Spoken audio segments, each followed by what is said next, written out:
Under the dim glow of the city lights, her story begins, not as a tale of sudden triumph, but as a slow unraveling of years spent hiding behind shadows that never truly belonged to her. She was a woman of curves, of presence, of quiet strength, but the world rarely saw her that way. To them she was simply too much, too full, too large, too visible in a society that preferred its women trimmed down, smoothed out, erased. She had heard it all before, the laughter in school hallways, the whispers at family dinners, the cruel reminders in clothing stores where mirrors seemed like weapons. And then, one voice, louder than the rest, stayed carved into her memory.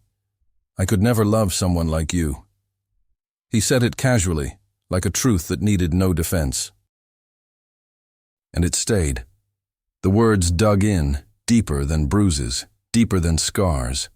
But what no one expected was that she would carry those words into her own transformation, and one day she would return them, sharpened, not in revenge, but in proof. Proof that the world had always underestimated her. Her early years were filled with contradictions. In private, she was radiant, laughing with abandon, dancing in her room to songs that no one else heard. But outside, the performance changed. She shrank herself, not in body, but in spirit, hunching shoulders, lowering her gaze, dressing in ways that concealed rather than revealed. She had learned the survival tactic of invisibility. Teachers saw her intelligence but rarely praised her beauty. Friends leaned on her for comfort but seldom invited her into the spotlight. And men treated her like the background noise in their pursuit of someone they thought worthy. She watched others receive flowers, whispered confessions, tender glances.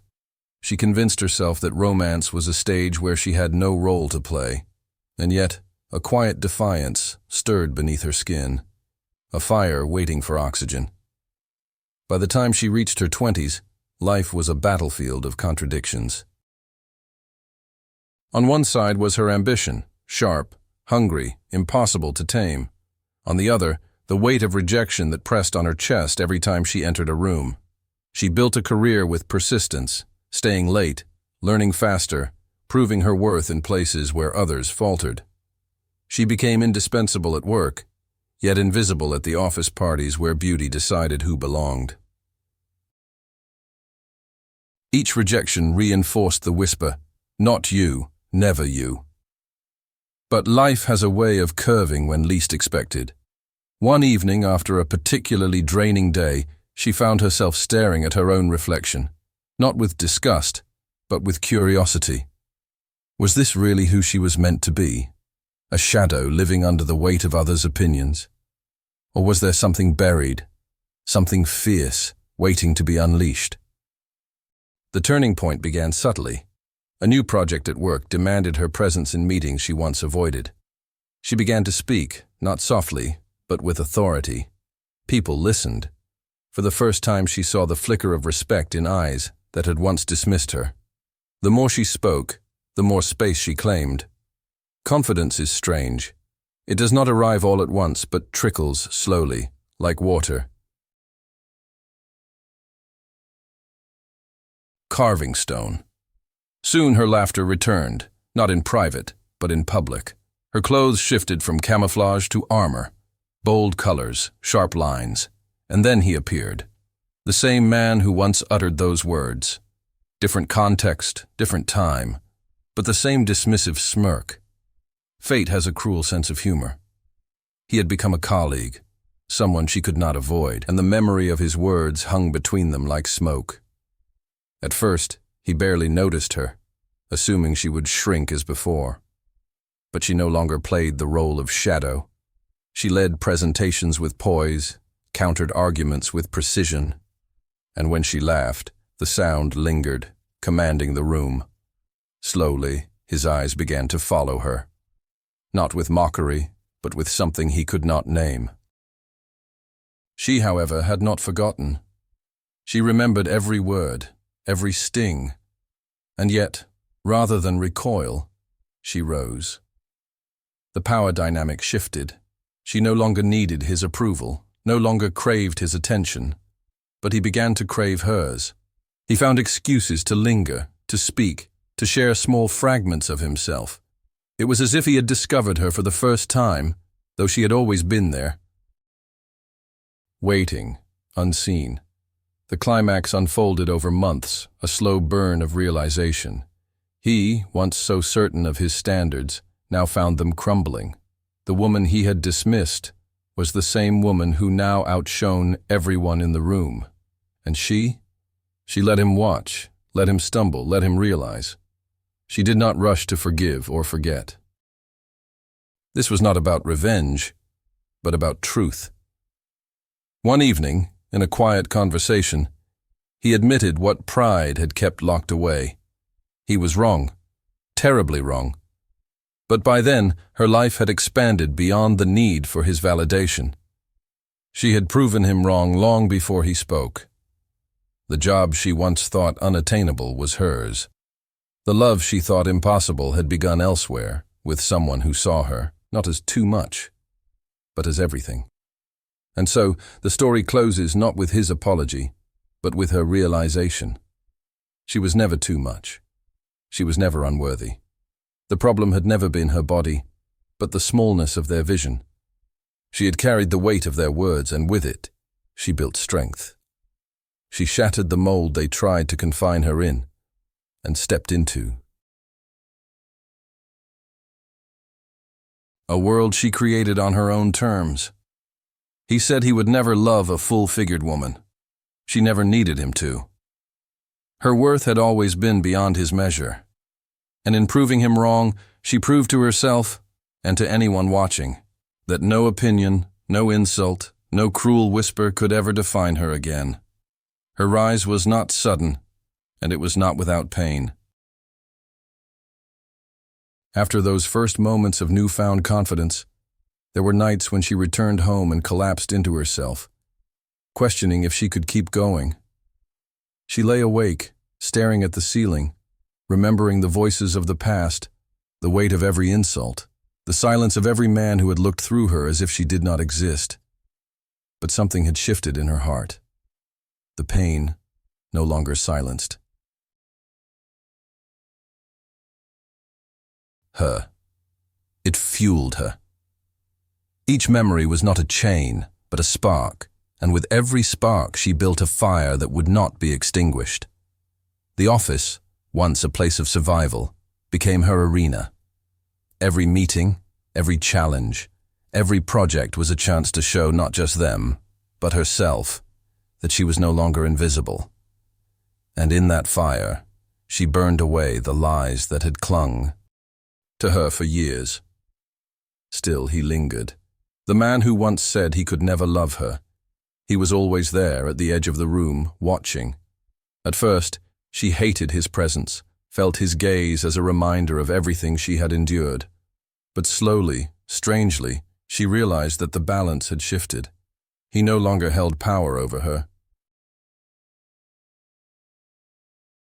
His opinion was dust, scattered and meaningless. Yet his presence became a symbol, a living reminder that she was no longer the girl who shrank into corners. She was different now, unshakable, and he was the proof. Every time he tried to approach, every time he lingered a little too long, she felt the weight of her triumph, not because she wanted him, but because she no longer needed him. She had become free. Months turned into seasons, and with them came victories she never imagined. The job she thought she would never get became hers, and not as a mercy, but as recognition. She earned it, piece by piece, day by day. She walked into that office and commanded respect, not demanded it, but commanded it naturally, through her presence, her persistence, her undeniable talent. People began to speak her name, not with pity or dismissal, but with admiration. And at night, when she walked home under the dim glow of the streetlights, she felt the strange comfort of belonging not to their world, but to her own. For the first time, she could breathe without shame, without the suffocating need to prove her worth. She had already proven it, and no one could take it away. But the story did not end there. Love came quietly from a place she did not expect. It was not from him, the man who once dismissed her. His sudden interest felt hollow, shallow, as if born from regret rather than true understanding. Instead, it came from another, someone who had seen her long before she became the woman who commanded the room. Someone who listened to her laughter, who admired her fire, who never once saw her as too much. With him, she learned that love was not about shrinking or changing, but about expanding into the fullness of who she already was. It was gentle, it was fierce, it was real. And in his eyes she found not pity, not tolerance, but reverence. The man from her past, the one who once wounded her with careless words, watched from a distance. He saw her joy, her love, her triumph. He realized too late what he had thrown away with a single sentence. But this was never about him. His regret was his own to carry. She no longer lived in the shadow of his judgment.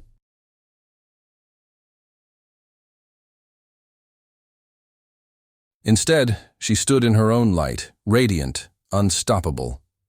Her journey had never been about changing for love or shrinking for acceptance. It was about rising, piece by piece, until the world could no longer ignore her.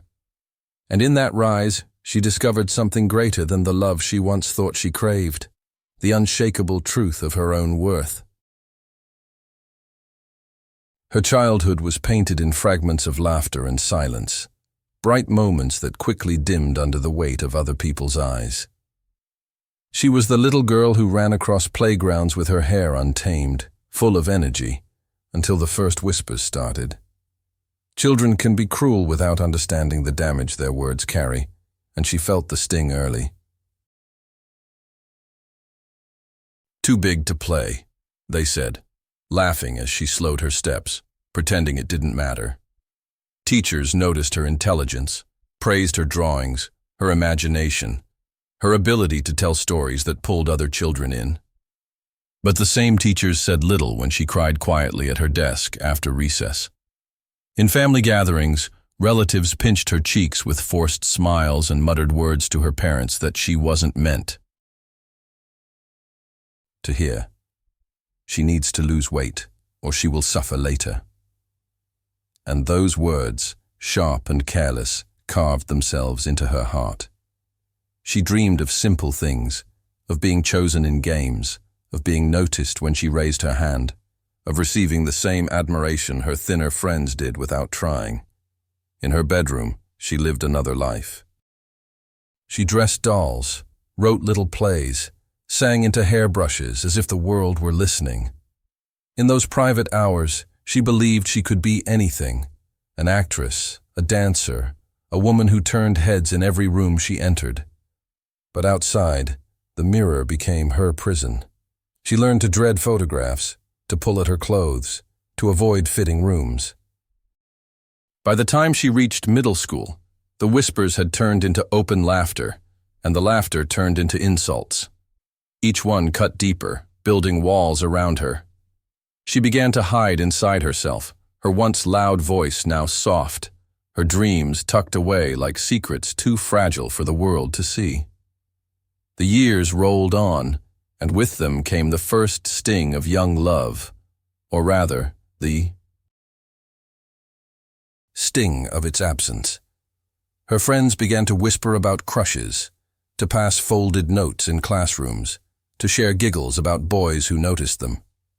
She watched from the outside, pretending she didn't care, even though every giggle felt like a reminder that no one was whispering about her. When she was 14, a boy she liked smiled at her once, and for a fleeting moment, she thought perhaps it was possible. She replayed that smile over and over in her mind, convinced it was the beginning of something. But days later, she overheard him with his friends, laughing as he said he would never like someone like her. Those words didn't just break her heart. They planted the seed of a belief she carried for years. That love was something forever out of reach. At home, she buried herself in books, in writing, in music that seemed to understand the ache she couldn't explain. The outside world was cruel, but inside her mind, she built empires. She filled journals with stories where girls like her were heroes, where they were loved, admired, unstoppable. In those secret pages, she created the life she wanted, but believed she would never have. Her parents, though loving, struggled to reach her.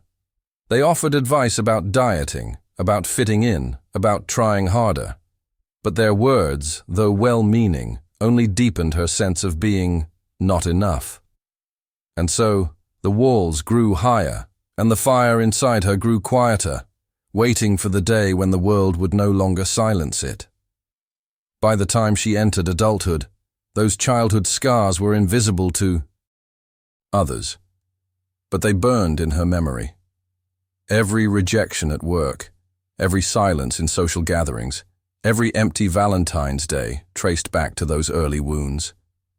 And though she had grown into a woman of intelligence and strength, the little girl inside her still whispered fears, but hidden beneath those fears was the same imagination, the same fire that once dreamed of empires.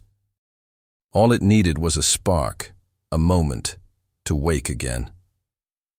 Her first years in the professional world were a dance of contradictions. On paper, she was exceptional, bright, ambitious, relentless. But in the corridors of offices, she felt the same old eyes following her, judging her, measuring her worth not by her skill but by the space her body occupied.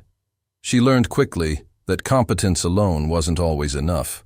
Presentation mattered. Every outfit had to be carefully chosen, every word measured, every gesture calibrated. She moved through meetings like a shadow, speaking only when necessary, yet she could not hide the intelligence that radiated from her. Colleagues noticed her work, but admiration was quiet, reluctant, often wrapped in backhanded compliments or surprised murmurs. Her personal life reflected the same abruptly with excuses too vague to confront. Invitations were rare, and when they came, she sensed a hesitation, a subtle judgment, a lingering thought that she wasn't what they truly wanted. And yet, she persisted. She trained herself to listen, to understand, to anticipate the unspoken rules that governed social acceptance. She excelled at her job, rising through projects, earning recognition for efficiency and innovation. But each accolade, each promotion, felt bittersweet, because they existed in a world that still questioned her worth as a person. She learned to compartmentalize, success in work, loneliness in life. The turning point began with a project unlike any other. A position opened that seemed out of reach, requiring a confidence she had struggled to claim. She hesitated, feeling the old whispers echoing in her mind. "You're not enough. They'll never choose you." But she remembered the stories she had written as a child, the empires built in her imagination, and for the first time, she felt the fire that had lain dormant for years stir awake. She applied. She prepared relentlessly, memorizing details, anticipating questions, shaping herself into the professional she had always been, yet had never shown fully. And then, the day of the interview arrived. A room full of evaluators, bright lights, judgment in every glance. She could feel her pulse in her throat, but she stepped forward. What happened next became the stuff of transformation. Each answer she gave, each idea she proposed was not just correct. It carried a quiet authority, a presence that demanded to be acknowledged. For the first time, she saw surprise, admiration, even awe in the eyes of those around her. And as she left the room, exhausted but triumphant, she knew something fundamental had shifted. She was no longer invisible. The world had, for the first time, truly noticed her. But the greatest surprise awaited not in her career, but in the personal sphere. That man, he who had once said she was unlovable, now stood as a witness to her growing power. He could no longer dismiss her, could no longer hide behind his old certainty. The balance had shifted, and the real test was yet to come. Would he, who had written her off, recognize the woman she had become? The moment he reappeared in her life was not marked by fanfare, but by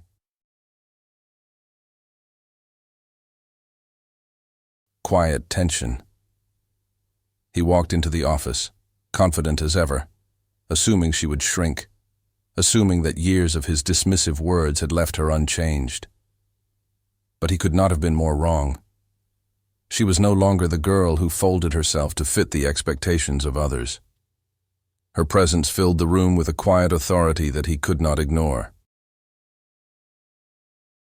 He watched her from across the conference table, expecting hesitation, perhaps even fear.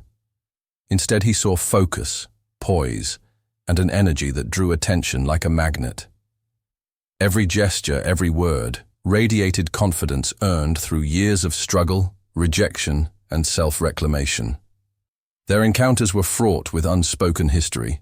Casual comments carried double meanings. He tried to regain control. Fleeting glances were loaded with probing boundaries he once assumed were his to define. Yet she remained unflinching. Each interaction became a subtle duel, not of malice, but of truth. She no longer needed his approval. She no longer depended on his perception of her worth. And the irony was exquisite. He, who once held the power to wound her, now felt powerless in the face of the woman she had become. Her strength was not loud, it was undeniable. He realized too late that her worth was never tied to his acknowledgement.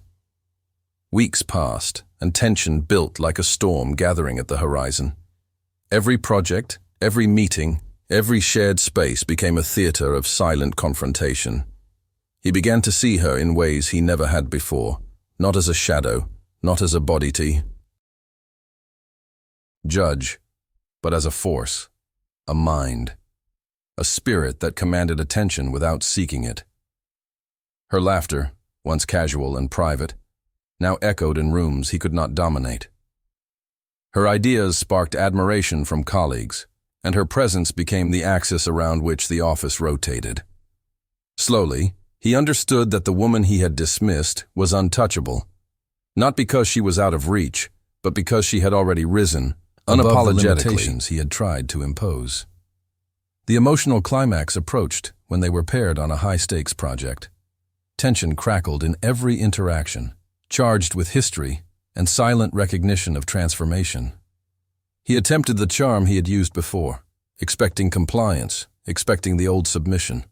She responded not with anger, not with revenge, but with calm command. Her every suggestion, her every decision, highlighted a mastery he had never credited her with. And then, in a quiet moment, after weeks of collaborative success, he finally admitted aloud what he had kept buried. He had been wrong, utterly wrong, all those years. But she listened without triumph, without gloating. She understood that this admission mattered little to her life. She had already proven her worth. She had already lived her victory. Her personal triumphs intertwined with the professional ones. The job she once thought unattainable became a platform for her to flourish.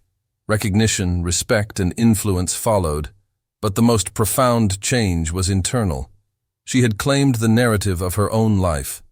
Love entered on her terms, from someone who valued her entirety, not her conformity. And in that presence, she realized the final truth. Her life's worth was never conditional. The man who had dismissed her, the world that had underestimated her, all were merely spectators to her ascension. She did not need to prove anything to anyone anymore. She had already proved it to herself, and that was the victory that lingered, powerful and unshakable. In the final chapter of her journey, she no longer measured her days by the opinions of others. Every step she took was deliberate, every word spoken carried the weight of experience, and every glance in the mirror reflected a woman who had survived, who had conquered, who had risen from the ashes of doubt and rejection. The city, once a place of judgment and whispers, now seemed to bend around her presence. Streets she had once walked timidly now felt familiar, welcoming, almost like allies in her quiet rebellion against a world that had told her she was too much. And in this space, she discovered the subtle joy of being fully seen, not for what she lacked, but for the depth, the fire, and the resilience she carried. He remained in her life, not as a conqueror, not as a figure of validation, but as a reminder of the obstacles she had overcome. His astonishment at her transformation no longer triggered insecurity. Instead, it served as a testament to her persistence. Others, too, began to notice, not in a fleeting way, but in a profound acknowledgement of her presence, her skill, her grace. She had become a force impossible to ignore, not because she sought attention, but because she fully claimed herself. Every compliment, every glance of admiration, every silent acknowledgement was a reflection of the truth she had always known.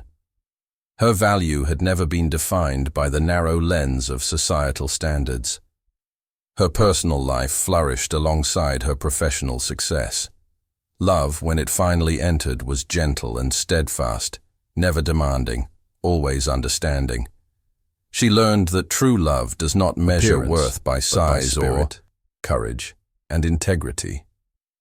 And as she laughed, truly laughed, without reservation or fear, she realized that the victories she once sought externally had been secondary. The real triumph was internal, a reclamation of her self-respect, her confidence, her unshakable identity. Those who had once doubted her now saw her not just as someone to admire, but as a person who had every rejection into fuel for her ascension. The lesson lingered in every shadowed corner of her story. The world may underestimate, dismiss, or overlook, but inner strength and persistence forge paths that no judgment can block. The man who had said he would never love her was now a footnote in her journey, a reminder that the power she sought had always been within her. She walked through life fully aware of her own worth, each day an assertion of the woman she had become. And in the quiet moments, she smiled, knowing that her story was not just about conquering external challenges, but about the dark, unrelenting journey that transformed pain into empowerment, rejection into self-love, and silence into the loud, undeniable statement of her existence. Her story ends not with applause or validation, but with the quiet, profound certainty that she is enough. She always was. And in this darkness, in the shadows of doubt and scorn, she discovered the brightest truth. No one else's words could define her. She had become her own witness, her own hero, her own conqueror. And in that realization, the full power of her journey is revealed, testament to resilience, courage, and the beauty of standing unshakable, unapologetic, and fully alive.